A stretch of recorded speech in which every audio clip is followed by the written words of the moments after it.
Hey everyone, welcome back. It is episode 137 of the Diet Diaries. And today I'm talking about something I feel like a little different. I'm going to talk about alcohol and drinking. This episode was inspired by a post made by Landry of the Birds Papaya. If you don't follow her, you should. She's awesome. That she shared probably at this point a couple of weeks ago. And what she shared in the post what she said in the post was something around this idea of no one questions you when you choose to order a drink, but everyone questions you when you choose not to. And it really struck a chord with me because I don't really drink. I don't not drink, but I very rarely drink. And it's something that I definitely have stress over, that I've had anxiety over because of people's comments, what they're going to think, what they're going to say, how they're going to pressure me.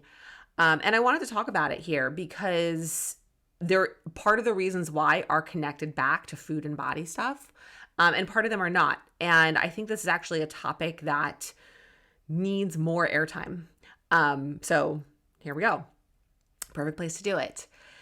So I probably have maybe like 5 drinks a year, give or take. Never beer. I don't drink beer. I don't like beer. When I have a drink, it is 95% of the time going to be some type of a cocktail made with tequila. I actually do like the taste of tequila. And sometimes I do like a fun cocktail made with something like fruity or grapefruit or something like that. Like I actually can enjoy it infrequently. It will be pretty much, I don't think I would never order a drink on my own. I would never order a drink if I were just with Danny. It would pretty much be if we were out with a group of friends and other people were having drinks. So take that for what it is. My air conditioning just turned on. I know you can hear it in the background because I listened back to an episode recently and it's just too hot up here for me to turn it off. So I'm sorry guys, but it's I live in a 100-year-old house. I'm in the attic. It's a window unit. It kind of is what it is. Anyway, sidebar. So just to kind of go back to that, right? It's interesting right there in and of itself that I know that when I have a drink, it's going to be with a group of people where other people are drinking. I remember just anecdotally, when my mom was really sick, this is 5-6 years ago, I had had such a really tough day, like going through stuff with her, that I opened a bottle of wine. And Danny got home and he saw me drinking wine in the kitchen by myself. And he's like, what the fuck is going on? I am not someone, we don't drink wine at home. We don't, people bring, if we have a party or we have friends over, people bring over alcohol and it literally sits in our cabinet for years. People bring over beer, it sits in the fridge. We're like, how are we going to get rid of this? Just if any of my friends are listening, they're probably not, but we had friends over Memorial Day weekend and had bought a bunch of White Claws. I don't drink that. So a few weeks later, or maybe actually just a few days later, we were at the pool and we brought all of them and I left them there. I'm like, someone else will take them and drink them. And I want to be really clear. This is no judgment on people who enjoy having drinks. This is a totally personal preference. There's some science stuff that I'll talk about, but this isn't like I'm judging you because you're drinking, or I'm judging you because you go home and have a glass of wine to wind down. Not judging. It's not about that at all. I know that I'm in the minority and I just like to give voice and give representation to things that often don't have a voice and don't have representation. So that's really why I'm talking about it. Just to kind of connect back to that, Danny and I are not people, we don't have wine with dinner. I don't have a glass of wine at night to relax. I just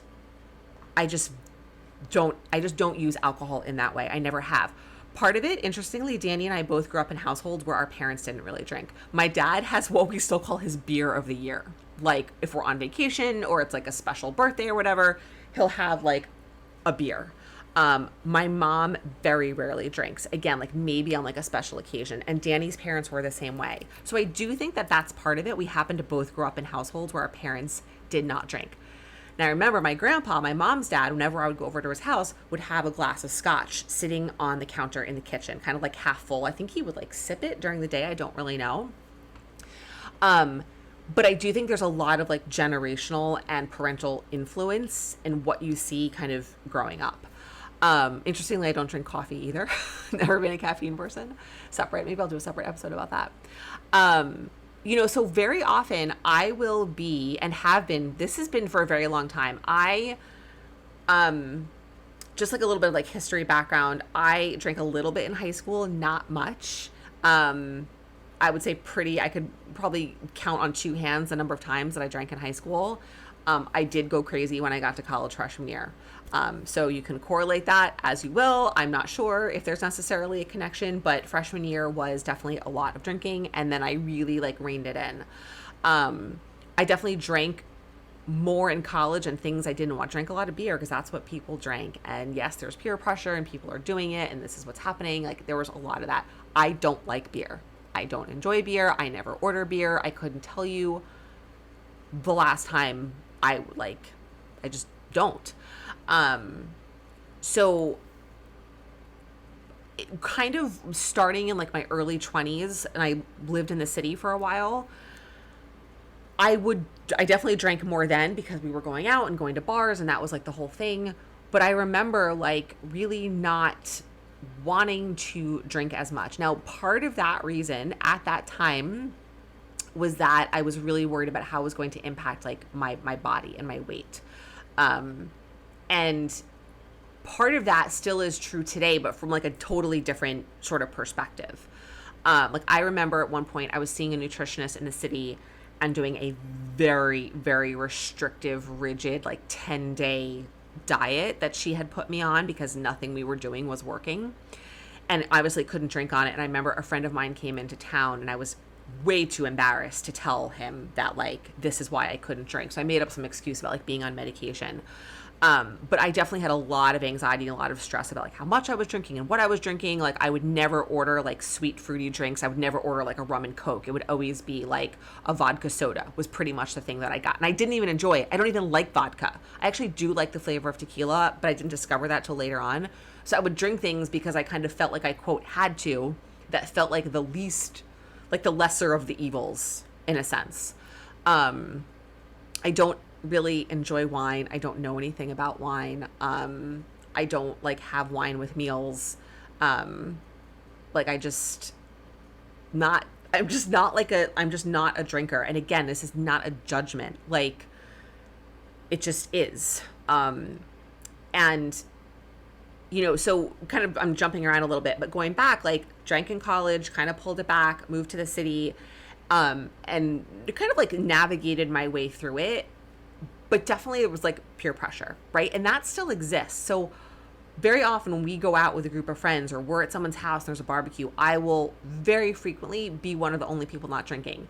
What's cool is that within our group of friends, there are a couple of other people who don't drink. So I'm not the only one, which is nice. But it's definitely people will be like, oh, you're not drinking, or do you want something to drink? I'm like, no, I'm good. Like I'll have a Diet Coke or I'll have a club soda or whatever. And I think generally the cultural belief is that if you don't drink, you're boring, you're not fun, you're like got to stick up your ass, like you don't know how to let loose, you don't know how to have a good time. That's generally like what people think, and that's like not like it's just like that. That's just like this myth. I don't like know where that came from. It's totally not true. Does it feel good to have a drink once in a while and get a little bit of a buzz? Yeah, it does. And I will tell you that because I drink so rarely, like I had a drink over spring break. I had one drink over spring break and it was delicious, but I had about a quarter of it. And honestly, guys, I was like basically drunk. I have zero tolerance. And that's because I never drink alcohol. So my body and like the way it metabolizes it just is very, very sensitive. And it was delicious, but I really couldn't have any more otherwise because I had driven and I needed to like get this through my system and have time to like be okay and then go home several hours later. So like, it's interesting the way my body responds to it now. I'm assuming it's because I so rarely drink. I'm sure it could also be a byproduct of just how my body has changed over the years. But I wanted to kind of talk about, I guess, sort of like the two big reasons and a little bit of a third as to why I just don't really drink. And one of them is that when I drink, it makes it a lot harder to make the choices I want to make around food. And I think that's true for most people. And then I end up feeling really shitty the next morning, physically and mentally, because I know I've just made a bunch of choices that just don't feel good for me, that are not in alignment with my values. Um, it's like pretty the classic thing. You go out, you drink, you get drunk, and then you're hungry. It changes your appetite, and all of your inhibitions are down because the way the alcohol is impacting your nervous system. So it's very hard to make choices you want to make. And I just don't like that feeling. Maybe I'm more sensitive to that stuff because of my history with disordered eating, and someone who hasn't had that might feel differently, right? This is all super personal. I'm just being like really candid and really honest. Another piece of it is that my body's very sensitive to it. I already mentioned that I'll have like literally, I can have one sip of a cocktail and start to feel it. I know that sounds insane, but it's the truth. And my body's super sensitive. So I'll bloat, I'll retain water. It very often upsets my stomach. Like my body just doesn't like jive well with alcohol. Now, I actually think that's true for most people because alcohol is actually a poison. I'll talk a little bit about that. But I just don't feel good. Like it's not worth it to me. Feeling hungover, like that's the worst. I can't remember. I think it was before COVID. I think 4 years ago was the last time I was hungover. I had several drinks at a party. I think I also probably had some weed or a gummy or something. And I felt awful, like so bad. I don't want to feel that way. And it's not, it's not like all or nothing. It's not, you don't have to drink at all or you get drunk and feel hungover. Obviously there's like a middle ground, but because my body's so sensitive that even if I have like a little bit, it just reacts. So that coupled with not making good choices once I've had one or two drinks, it's just like not really appealing to me. Plus I don't really like the taste of it. Tequila's the only thing I like. So I'm like, I don't like vodka. I don't like rum. I don't like beer. I don't really like wine. I know that probably sound weird. Like I just don't really like, I get why other people do. I just don't. I love desserts. I'm a dessert person. Like what can I say? There are plenty of people who don't love desserts, but love alcohol or love chips or love more savory things. Like we all have our innate personal preferences. And that's really important. Like that's why like diets and all these things, you can never be one size fits all because we're all so just different and unique in our preferences. And I just kind of briefly mentioned this, but I'm going to bring it back. I'm going to link a really great podcast, a Huberman Lab podcast all about alcohol. Alcohol is a poison. Like it is, that is science. That is a fact. It's not a judgment. And it does, right? There's new and emerging research about how often you can drink and not have it really negative impact your body. It's actually way less than you think. Like all of that, like have a glass of red wine a day. It's like antioxidants are good. Like that's not a thing. Like that's not real. Daily drinking actually can have negative impacts on your health. That's not the number one reason why I don't do it. I'm just like sharing the science. I'm going to link a really wonderful podcast episode if you want to learn more about this. It's a little long, listen on like 1.5. It's really good. I learned a lot. And, just truthfully, like, I hesitated whether or not to say this, but I'm going to say it because sometimes I think I filter myself too much for fear of people being like, that's disordered, or like, you can't say that. Well, it's my podcast, so I can say whatever I want. But I also want to make sure I say things in a context that's going to be helpful for everyone who's listening. And the truth is, I'd rather eat my calories than drink them. Not in terms of a smoothie. I'm talking about alcohol, right? Alcohol has calories, and it's kind of like heavily processed foods that are delicious and super easy to overeat. Alcohol is very easy to overdrink, right? Like once you have one, it's like, oh, one more, and then suddenly you lose track. You don't know how much you've drank. And if I'm intaking, like let's say one cocktail is like 150 or 200 calories, I'd rather have like a cookie or a piece of cake or some ice cream. I just would enjoy it a lot more. This is about enjoyment. I'm going to enjoy that and get a lot more satisfaction out of that than I am out of a drink. And at the end of the day, you do have to be aware about how much energy you're intaking, right? Calories are a unit of energy. And I'm not saying you need to count your calories, but how much you intake in a day in the terms of all the food, drinks, meaning non-alcoholic drinks like juices or whatever, soda, and then alcoholic drinks, like it does matter. Like it does. We've been traumatized by thinking about calories, but the truth is knowing how much energy your body needs, we eat because our bodies need energy, right? Calories are a unit of energy. It all matters. So if you want to have 2 drinks a day, 2 glasses of wine, right? That's probably around 300 calories. That matters. It's a choice. You can totally make that choice. It's all fine, but you just have to be aware. And so for me, 100% of the time, pretty much, I would always rather like have food or because I'm going to get more satisfaction than the alcohol. Right. This isn't disordered. This is the reality of being aware of how our bodies work, of the science behind it, and making choices accordingly. This isn't labeling something as good or bad. This is the reality just of science and of our physiology. And we can't ignore that and deny it because of our history and because of some of our experiences. We have to learn how to reframe it. So I hope that that's like helpful for you. And just if you've ever struggled with that mindset, yourself. I did want to talk about a little bit about alcohol and fat loss. I just think it's like a good segue. It's a good fit. If you are working on fat loss, alcohol matters.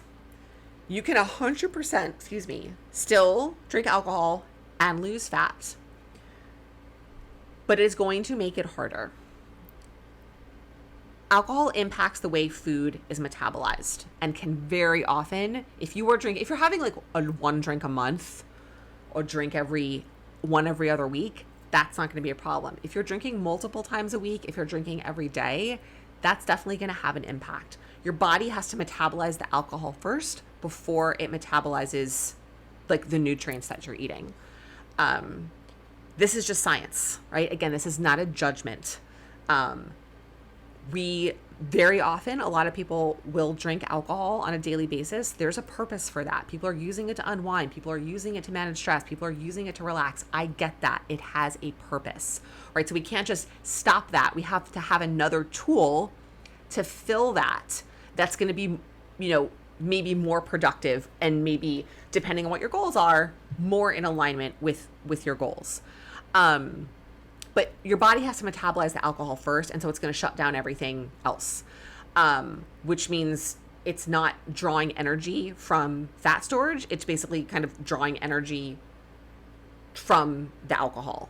So if you're trying to lose fat and you're trying to pull from your fat stores to lose weight, which is like the whole idea behind fat loss, is not going to happen. It's going to come from the alcohol first, not from the stored fat.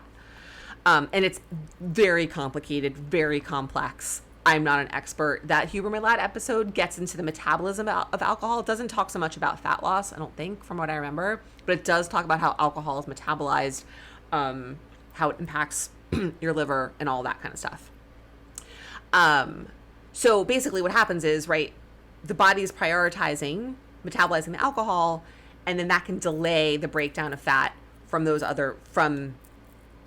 food that you're eating, and that can sometimes then contribute to weight gain. That would be more on like if you're like more chronically drinking, but just more specifically in terms of fat loss, it does matter, right? And it matters not only in terms of like those calories, it matters in terms of your metabolism and how your body is processing the alcohol. So I share that if you are someone who's been trying to lose fat and you've struggled, and you are someone who has multiple drinks a week or has a drink or more every day, it could be something to look at. I'm not saying you have to. I'm just sharing the information so that you can kind of sit with it and think about, how does this align with my goals? How does this align with my values? How does this align with like my overall picture of like my health and well-being and how I'm taking care of myself? These are hard choices. This stuff is not easy. And we definitely live in a culture where drinking and alcohol are very normalized. And like, I mean, the number of mommy wine jokes out there, which I have to be honest, like that stuff really gets under my skin. It's wine o'clock, or like, mommy needs her glass of wine. Like I really can't stand that stuff. Because I find it insulting that it's like, you're saying the only way moms can like handle stuff is like through drinking. But also like, I never like coped with things in that way. I'm not saying that my coping mechanisms were like necessarily better or worse, but like the mommy wine culture thing, I just don't subscribe to that. I think it puts a lot of pressure on moms. I think it's like, I think it creates a way to bond with people and feel included, which has value, but it kind of goes back to like, I've talked about this, like our body shaming stuff, where we like compare like, oh, my cellulite is more disgusting than yours, or like, oh my God, you look great, but I look disgusting. Like where we bond over those things, I just think it leads to like negative things. I think there's ways that we can connect and deal with our stress and cope that aren't through negative self-talk and alcohol. And again, I don't say that to like judge, like, because I know it's not easy. And like, I get it. Like, I get the social component of it. I get the pressure. I get all of that. I get that it may feel like this is the only way I can wind down. That's a very real thing. Like, everything that we do has a purpose. It has a job, whether or not it's serving us or not in like the bigger picture when we have like bigger goals. But in that day to day, like moment to moment, like there's a reason that we're doing those things. And so you can't just like say, I'm not going to do this anymore. That's basically like what crash diets are. Anyway, it's kind of like, I feel like veering off into a whole other area. But I think that's it. That what I wanted to share. Thank you for listening. If you have thoughts, opinions, I'd love to hear them. This is like, I feel like a really kind of like a pretty personal episode. But that's what this platform is for, I guess, right? Like wherever you are, you're not alone. And I feel like this is something that's not talked about that often. I think that a lot of people kind of do have stress around. So just know that you can make the choices that feel best for you, and you are not the only one if you are drinking more than you want to,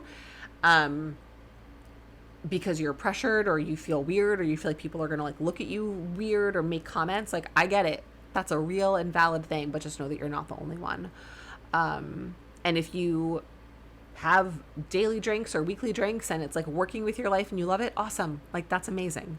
So yeah, I'm rambling now. I'm going to stop. Thank you guys for listening. Thank you for being here. Thank you for sharing this podcast. I will be back next week.